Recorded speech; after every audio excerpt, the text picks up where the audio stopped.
Another day of COVID chaos. Keep moving! But the Premier insists it's going to plan. Our plan is working. I sat in press conferences as we opened up, press conference after press conference said cases are going to increase. The Health Minister has a different take. The staff are exhausted. There just aren't the capacity anymore to have additional staff walking down those lines and asking the questions that need to be asked, particularly when some of those queues are 3 and 4 kilometres long. Come on, guys. Move!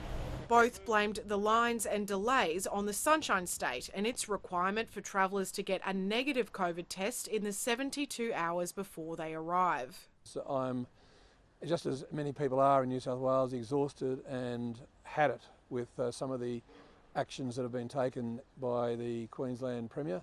But if we can move that PCR requirement to a rapid antigen test requirement, that will significantly alleviate some of the pressure on the testing over summer.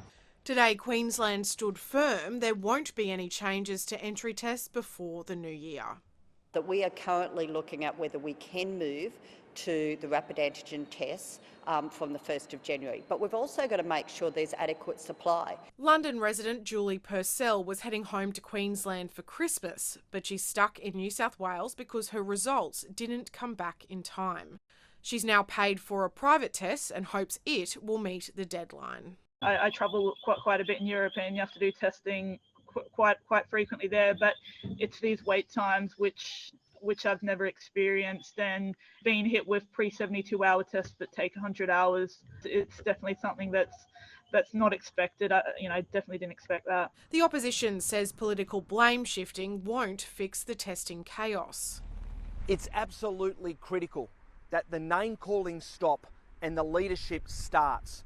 Dominic Perrottet has built his reputation as the Freedom Premier, championing a different approach to living with COVID. But the initial excitement of avoiding more lockdowns is turning to frustration, with thousands spending hours in testing queues or stuck at home isolating over the holidays.